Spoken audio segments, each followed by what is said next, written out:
코로나19 신규 확진자가 지금 9일째 100명대로 집계가 되고 있습니다. 그런데 한 달 가까이 지금 세 자릿수 환자가 나오고 있는 건데요.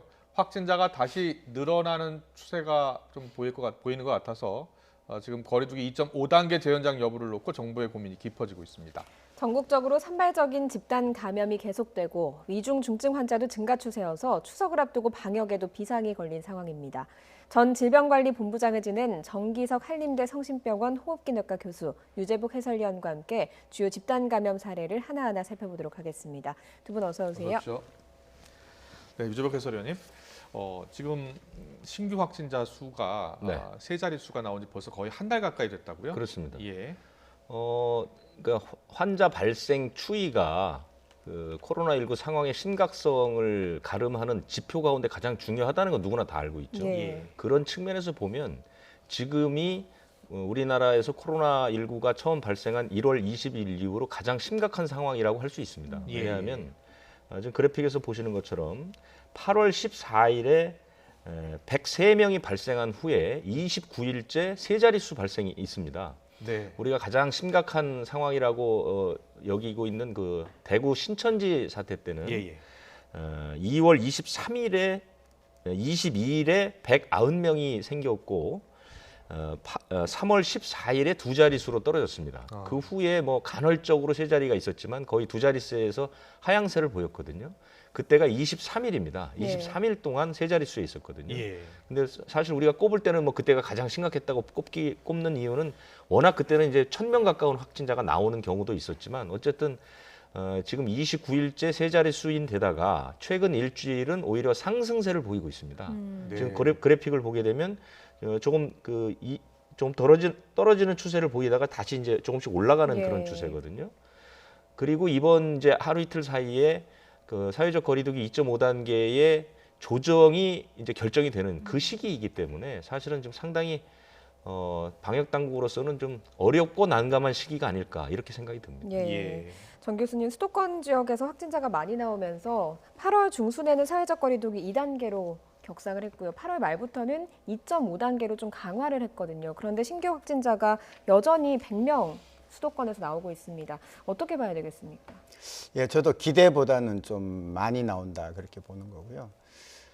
그렇지만 2.5단계를 우리가 30일, 31일 날 시행을 했을 때에 그 다음에 그거를 시행함으로 해서 안 나올 환자를 우리가 기대하는 건데 그 숫자는 사실은 뭐 부주의한 사람들 이렇게 합치면 한 4, 5일 뒤부터 나타나는 거거든요. 네. 그래서 지금은 실제로는 보름이 다 돼가고 있지만 그 효과는 한 일주일째 보고 있다고 저는 보고 있습니다. 그래서 조금 더 내려갔으면 좋겠다는 희망은 있는데 계속 이렇게 하는 이유는 대구 아까 말씀하셨지만 대구는 인구가 한 240만 되는 데인데 그때 크게 터졌을 때는 대구 시내 사람이 하나도 없었어요. 지금은 우리가 2,500만 명을 대상으로 하면서 암만 2.5단계를 해도 실제로는 부주의한 사람들이 많았고 그 사이사이에 작은 불들이 계속 터지기 때문에 이게 가라앉지 않는다고 보는 거거든요. 그래서 이게 계속 안 가라앉으면 이대로 갈 수는 없다. 올리지는 못하겠지만 이대로 둬서도 안 되겠다라는 그런 염려가 듭니다. 네, 유재복 해설위원님, 사회적 거리두기 2.5단계가 지금 2주째 시행되고 있는데 최근 기사를 보니까 첫 주 때하고 두 번째 주 때 이동량, 통신량이 좀 변화가 있나 봐요. 더 많아지고 있다던데요? 그러니까 사실은 그 조금 안타까운 것 중에 하나는 국민들이 코로나19와 관련된 방역 수칙을 준수하는 데 있어서 피로감을 호소하는 경우가 상당히 많습니다. 지금 이 확진 환자 수가 많이 떨어지지 않는 이유도 이제 두 가지로 볼 수 있는데 첫 번째는 지난 5월 말부터 7월 사이에 사실 지역사회 저변에 이제 바이러스가 많이 퍼져 있다가 어떤 계기를 통해서 이제 폭발적으로 나온 이런 양상들 때문에 확진 환자 수가 이게 급속히 떨어지는 그런 모습을 보이지 않는 것이고요. 또 하나는 사실은 국민적 피로감들이 이제 점차 늘어나다 보니까 최근에 풍선 효과라는 것들이 일어나지 않습니까? 이것이 지난 2월이나 5월 그 유행 때는 볼 수 없었던 그런 현상들이거든요. 그러니까 카페를 막으니까 뭐 편의점으로 가고 편의점을 막으니까 한강공원으로 가고 지금은 또 바닷가 강가에 또 사람들이 많이 모여서 저녁에 뭐 같이 이제 시간을 보내기도 하고 수도권을 막으니까 충청도 지역으로 가기도 하고 이런 것들이 역시 이제 국민들의 피로감을 반영하고 있다 이렇게 보이는데요. 예. 그래서 정부의 조치가 뭐 기대했던 것만큼 이렇게 바로바로 반영되지는 않은 것 같습니다. 이게 예. 이제 앞으로의 걱정거리가 될 수도 있고요. 네. 네. 앞서서 정기석 교수님께서 작은 불씨들이 여러 군데 있다 이런 얘기를 해주셨습니다. 그만큼 좀 산발적인 감염들, 집단 감염들이 많다는 건데 사례를 좀 하나하나 짚어보도록 하죠. 먼저 신촌 세브란스 병원 어제 나오면서 좀 많이 놀랐습니다. 오늘까지 누적 확진자가 꽤 많이 나왔다고요. 그러니까 지금 제가 그 발생 상황을 어제 쭉 정리를 하면서 발견한 것이 이제 추석을 앞두고 우리가 한번 타산지석으로 삼아야 될 그런 발생들을 좀 모아봤는데요. 그게 네. 무슨 뜻이냐면 지금부터 말씀드리는 발생은 다 나름대로 허점이 보이는 그런 발생입니다. 그래서 예. 이 그러니까 코로나19라는 게 이제 허점이 보이면 어김없이 이제 파고들어서 확진자를 내는 건데요. 이 세브란스 병원은 어제까지만 해도 이제 재활병원 쪽에 한 집단이 있었고 예. 이제 그 환자의 식사를 제공하는 영양팀에서 나왔는데 이제 예. 두 개의 연결고리가 어렴풋하게 나왔죠. 어렴풋하게 나왔고 원인을 파악해 보니까 일단 영양팀에서 배식을 담당하는 직원이 확진이 됐고 예. 이제 그 사람들 사이에서 이제 집단 감염이 일어났는데 이분들이 증상이 있는 상태에서 출근을 한 사람들이 있었습니다. 예. 네네. 그러니까 증상이 있으면 출근하지 말고 쉬어야 하는데 아, 증상이 있는 상태에서 출근을 했던 사람들이 있었던 것이고요. 그리고 거기서 이제 배식을 담당하는 분들이 재활병동에 직접 가서 음식을 나눠줬던 것이죠. 예. 그렇기 때문에 영양팀 쪽에서 재활병원 쪽으로 이제 감염이 옮겨갔을 가능성이 현재로서는 커 보입니다. 예. 지금 그런 상황인 것이고요. 그래서 이제 확진 환자 수가 줄지 않는 것이고 더구나 네. 이런 이 신촌 세브란스 병원 같은 경우는 앞에 거대자가 붙는 병원 아닙니까? 네. 대한민국 빅4 중에 하나고 이렇게 큰 병원에서 이렇게 많은 사람이 감염된 것도 처음이고 예, 예. 거기에는 바로 증상이 있는데도 출근했던 허점이 있었다. 이것을 좀 발견해서 말씀을 드리고자 제가 소개를 하고 있습니다. 예, 예. 네. 정기석 교수님, 지금 성심병원 호흡기내과 교수로 계시는데 지금 성심병원도 마찬가지겠습니다만 대형 병원 같은 경우에는 이렇게 좀 이상 증세, 그러니까는 뭐 열이 난다거나 이러면 일단 출근을 하지 못하도록 하지 않습니까? 네, 맞습니다. 예, 예. 정부의 방역 방침도 열 나거나 증상이 있으면 하루 이틀 집에서 쉬십시오. 그리고 이상하면 그때도 일반인들도 병원 가지 말고 보건소나 1339 전화하십시오 이렇게 돼 있거든요. 그런데 이제 지금 세브란스 병원에서 이제 증상이 있으면서 출근했던 분들은 사실 어떤 병원 당국의 어떤 방역 방침이 잘못됐다기보다는 개인적인 소홀 때문에 예. 나 하나는 괜찮겠지 또 어쩔 수 없이 출근해야만 되는 그런 상황 때문에 이렇게까지 된 거 아닌가 네. 그렇게 예. 유재석 해설위원, 만약에 지금 계속해서 확진자가 늘어날 경우에는 다른 병동도 폐쇄할 수도 있겠는데요. 물론이죠. 이제 지금은 그 이쪽 환자가 집단으로 나온 그 병동만 폐쇄를 하고 예. 다른 곳은 진료를 정상적으로 합니다. 그거는 이제 처음에 그 대형 병원에서 감염자가 나왔을 때는 병원 전체를 폐쇄했었거든요. 그랬었죠. 그러다 보니까 예. 이제 코로나19뿐만 아니라 일반 진료에도 너무 타격이 커서 그다음부터는 전체적으로 방역 시간도 조금 짧게 잡고 예. 그다음에 이제 해당 병동이나 응급실을 뺀 나머지 쪽은 이제 외래를 보는 방식으로 가고 있는데 예. 신촌 세브란스도 그렇게 가고 있습니다. 그런데 생각보다 이렇게 확진 환자가 크게 늘어나는 건 예상치 못했던 일이거든요. 그래서 확진 환자가 옆 병동이나 옆 병원으로 번지게 되면 당연히 다 폐쇄를 해야 되겠죠. 예. 네.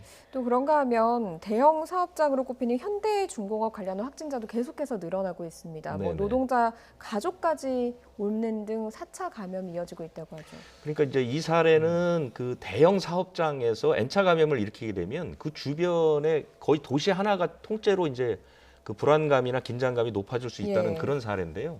현대중공업은 직원만 2만 7천 명입니다. 그러니까 하루에 오가는 사람이 수십만 명이라는 얘기죠. 예. 그런 그 가운데서 사업장에서 이제 환자가 나왔고 그 내부 직원뿐 아니라 가족, 지역사회까지 이제 N차 감염이 막 번지고 있는 그런 상황이거든요. 예. 예. 그렇게 되면 특히 이제 울산은 이런 큰 그 사업체가 이제 몇 곳이 있고 예. 그 사업체가 거의 그 대도시의 경제 자체를 이끌고 간다고 볼 수 있거든요. 예. 그런데 이렇게 이제 큰 사업장에서 확진자가 계속해서 나오게 되면 경제 전체, 그러니까 도시 전체에 타격을 줄 수 있는 그런 사례로 지금 얘기를 하고 있는데 다행인 것은 오늘 아침에 네. 그 확진 환자들이 나왔던 사업장에 직원이 한 2,400여 명 정도 되는데 예. 전원 음성이 나왔습니다. 네. 그래서 이제 그건 좀 그나마 좀 다행이라서 확 번지진 않겠구나. 하지만 이제 관건은 N차 감염을 막는 게 그게 예. 관건이 되겠죠. 예. 네, 정기석 교수님, 지금 이제 울산 현대중공업 사업장 내 2,400명에 대한 전수 검사 결과 이제 전원 음성이 나와서 다행인데요. 최근에 보면 1차, 2차 때 음성이 나오는데 3차 때 또 양성이 나오는 경우가 있지 않습니까? 밀접 접촉자들은 좀 더 관리가 필요한 거 아니겠습니까? 예, 그렇습니다. 지금 2,400이 다 음성이 나왔다는 건 굉장히 좋은 일입니다. 예. 그만큼 사회에 아주 깊이 들어갔지는 않았다는 얘기고요. 아직도 역학조사로서 우리가 고리를 찾아내면은 이 병을 통제할 수 있다는 그런 얘기가 되는 것이죠. 예. 네. 지금 6일에 여기에서는 첫 확진자가 나왔으니까 조금 더 지켜봐야 되는 부분도 있는 것 아닙니까? 물론이죠. 예. 지금도 이제 자택 대기하는 사람이 수천 명이고요. 예. 음성이 나왔다 하더라도 자가격리한 사람들은 이제 13일째 한 번 더 받아야 되는 거거든요. 예. 그리고 무엇보다 이제 지금 걱정되는 건 N차 감염이죠. 네. 그러니까 그 직원이 문제가 아니라 지금 직원 회사 바깥으로 감염이 번지는 예. 양상이니까요. 하루 네. 이틀 사이에 이제 번지는 속도가 빨라지면 사실은 이제 대규모 감염으로 옮겨갈 수도 있는 거죠. 예, 예. 그리고요, 부산에서 지금 택시 내 감염이 발생했는데 확진자가 2차례 택시를 이용했는데 택시 운전기사 2분이 다 감염이 되셨어요. 근데 2분 다 마스크를 쓰고 있었다고 하거든요. 그러니까 이제 이것도 이제 추석을 앞두고 사실은 이제 대중교통을 이용해서 고향을 찾는 분이 상당히 많을 거거든요. 예. 이제 그때 어떤 그 교훈을 주는 그런 사례인데요. 네. 그 부산의 그 동구에 사는 분이 지난달에 한 보름 정도 서울에 있었습니다. 이제 병간호를 위해서 서울에 있었는데 그때 아마 이제 감염이 된 것 같고요. 서울에 있는 가족 4명도 이 사람으로부터 감염이 됐어요. 예. 근데 이 사람이 들어와서 이제 부산에 내려와서 증상이 시작돼서 검진을 받기 위해서 지난달 31일에 집에서 3분 떨어진 병원을 택시를 타고 갔습니다. 예. 근데 그 택시 기사가 감염이 됐습니다. 그리고 그 다음 날 한 5분 정도 떨어진 보건소를 다른 택시를 이용했는데 그 택시 기사도 감염이 된 것이죠. 네. 이게 2명이 이제 택시가 감염이 됐으니까 지금 중요한 것은 이 택시 기사가 영업을 계속했기 때문에 택시 기사가 태운 손님들을 찾아야 되잖아요. 그러네요. 예. 그래갖고 지금 그 31일 그 택시는 한 10명 정도 이용한 것으로 파악이 되고 9월 1일은 한 30명 정도 파악이 돼서 일부 네. 검사를 받고는 있습니다. 그런데 문제는 그 첫 번째 택시는 침수가 돼서 자료가 별로 남아 있지 않고요. 두 번째 택시 기사는 현재 의식이 없는 상태입니다. 그래서 조사에 애를 먹고 있습니다. 그런데 이제 택시가 여러 날 운행을 했기 때문에 사실은 이용했던 분은 훨씬 많을 거거든요. 네. 그러니까 조사 자체도 좀 상당히 어렵고요.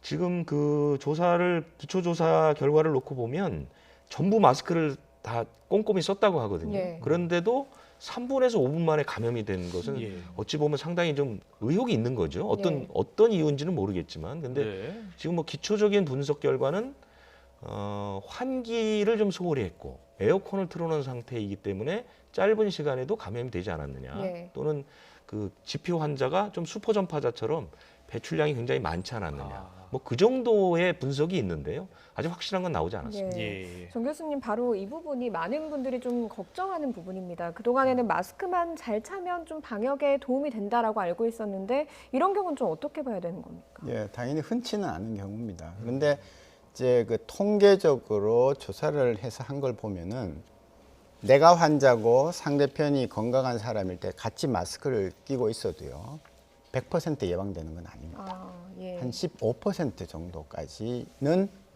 감염이 될 수 있는 걸로 얘기가 나오고 있거든요. 그래서 그런 게 하나 있고, 택시는 타보면 뭐 공간이 너무 좁지 않습니까? 그리고 뒤에서 마스크를 끼고 있었다 하더라도 비말이 만일 새 나와서 기침한다는 이름 앞으로 나가는 것이고요.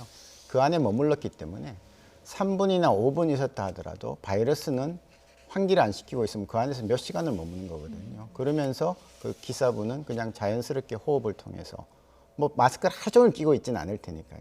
잠시 벗고 이러면서, 손님 없으면 아마 벗을 겁니다. 네. 예. 그러면서 들어갔을 확률도 많고, 또 이제 뭐 신용카드든 현금이든 주고받으면서 환자의 손에는 당연히 바이러스가 많을 수밖에 없습니다. 그거를 부주의하게 받아서 감염이 됐을 수도 있는 것이죠. 예. 네. 앞으로는 이 택시 기사분들도 자주 환기를 시키는 게 중요할 것 같고요. 예, 저는 택시가 예. 제일 잘 하셔야 되는 게 환기입니다. 손님이 없을 때는 당연히 늘 환기를 시키고, 손님이 타더라도 저 같으면 한 1, 2분에 한 번씩 창문을 내렸다 올렸다 하면서 계속 환기를 시키겠습니다. 예. 알겠습니다. 그리고 전주지검의 한 직원이 지금 검사를 3번 만에 확진 판정을 받았다고 하거든요. 네. 예, 어떻게 된 일입니까? 그러니까 전주지검의 그 여성 실무관인데요. 네. 이분은 그 지난달 17일에 확진 환자하고 같은 식당을 이용을 해서 2주간 자가 격리를 했고 검사를 받았습니다. 예. 근데 그 검사에서 음성이 나왔죠. 그래서 자가 격리가 풀렸습니다. 예. 그리고 나서 서울을 다녀갔고 그 다음에 이제 증상이 나타난 거죠. 그런데 이 실무관은 자기가 코로나에 걸렸다는 생각을 안 한 거죠. 왜냐하면 네. 음성 판정을 이미 받았고 예. 자가 격리를 거쳤기 때문에 예. 그러니까 여기서 이제 교훈이 있는 거죠. 네. 그래서 이 사람이 첫 번째 민간 병원에 가서 병원에서는 한번 검사를 받아보자 이렇게 얘기를 했는데 이 사람이 아니 내가 왜 이미 음성이 나왔고 네. 내가 뭐 확진자를 만난 것도 없으니까 그냥 감기약 처방을 해달라 해서 처방을 해준 거죠. 예. 두 번째도 역시 이제 증상이 계속 나타나니까 또 이제 병원에 가서 검사를 받지 않고 또 처방만 받은 거죠. 그리고 이제 세 번째 다시 증상이 좀 깊어지니까 이제 약간의 걱정이 돼서 선별진료소에 가서 검사를 받아보니 양성이 나왔던 거죠. 예. 그러니까 코로나19는 마치 뭐 한 번 지나가면 아무 일 없다고 이제 많은 분들이 그렇게 생각을 하는데 네. 그것이 아니고 네. 한 번 음성 판정을 받고 자가 격리를 했다고 해서 코로나19에서 해방된 게 아니죠.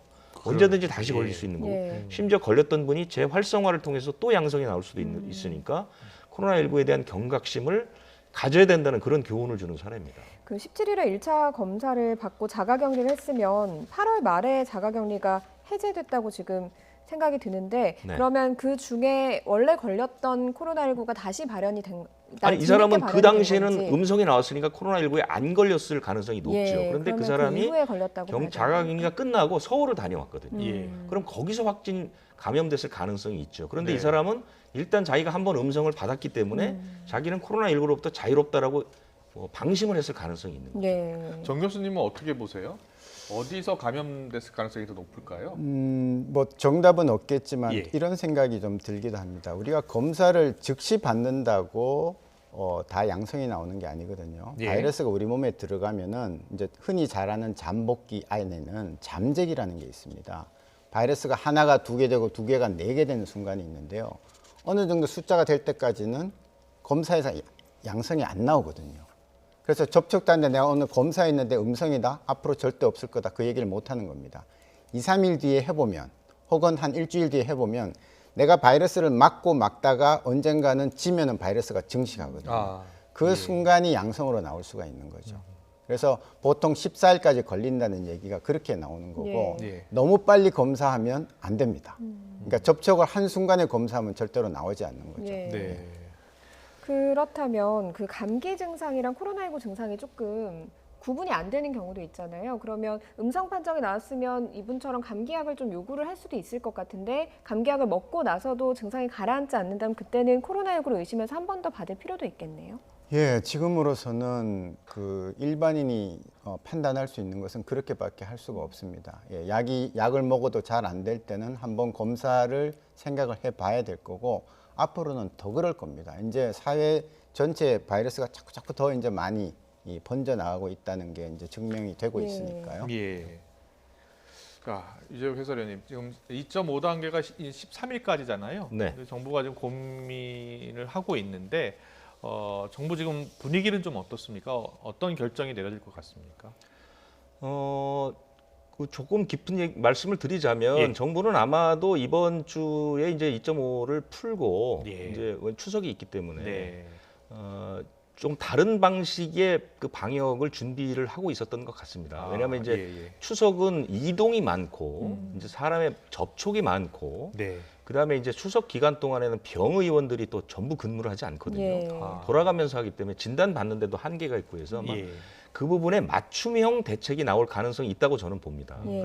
그런 대신 지금 그 소상공인들이나 경제적인 이제 부담이 크기 때문에 네네. 1.5단계는 이제 정리할 좀 가능성이 있고 예. 지금 부산, 대구, 광주 이런 그 지방자치단체별로 각각 지자체에 맞는 맞춤형 대책들이 나오고 있습니다. 예. 그러니까 일정 부분 어느 부분을 푼다든가 그러니까 예를 들어서 예. 부산은 12개 고위험 시설 가운데 6개를 풀었습니다. 예. 왜냐하면 부산에서는 그 6개 지금 푼 6개 위험 그 시설 업종에서는 확진 환자가 안 나오거든요. 예. 그럼 풀 수 있는 거죠. 그렇군요. 그런 방식으로 풉니다. 예. 그리고 뭐 PC방을 푸는 지자체도 있고 뭐 이런 식으로 해서 이제 지자체에 맞게 조정들을 하고 있거든요. 네네. 그럼 이제 서울 수도권도 마찬가지로 그런 것들을 참고해서 그러니까 정형화된 도식화된 단계가 아니라 어느 단계는 2단계, 어느 단계는 2.5단계, 또 이제 확진 환자가 많이 나오는 것은 3단계 이런 네. 방식으로 이런 방식으로 이제 조정을 하면서 모든 대책을 추석에 맞춰서 가려고 했을 것으로 예상이 되는데 네. 문제는 지금 확진 환자 수가 생각만큼 줄지를 않고 있는 거죠. 네. 그렇기 때문에 자칫 그 심리적인 방어벽이 무너질 수 있습니다. 만약에 발표를 2.5단계에서 2단계로 낮춘다면 예. 사람들의 심리적인 그 방어벽이 무너져서 아 이제 풀리는구나 이렇게 생각이 되면 확진 환자 수가 더 늘어날 수 있거든요. 예. 그래서 아마 지금 고민이 많을 것 같습니다. 2.5단계를 유지하되 주요 조치를 좀 완화하는 그런 방안도 나올 수도 있겠네요. 그럴 수도 있고 예. 2단계로 낮추되 중요한 부분들, 고위험 부분들은 2.5단계를 유지하는 방식으로 갈 수도 있고. 예, 지금 네. 보니까 정 교수님 풀어도 문제, 또 강화해도 문제인 것 같습니다. 전 질병관리본부장을 지내셨으니까 어떤 결정이 최선이라고 생각을 하시는지요? 결국 방역과 경제 두 마리 토끼를 다 잡는 것은 사실은 그렇게 가능하지는 않습니다. 현실적이지 않기 때문에 저로서는 만일 내일하고 모레 사이에 수도권에서 지금보다 한 20-30% 줄여져서 네. 환자가 나온다면 즉 60-70명 정도가 나온다면 제대로 된 2단계 혹은 살짝 약화된 2.5단계에 가도 된다고 생각합니다. 그러나 이게 수도권에서 계속 100명 선이 떨어지지 않거나 조금이라도 올라가면 예.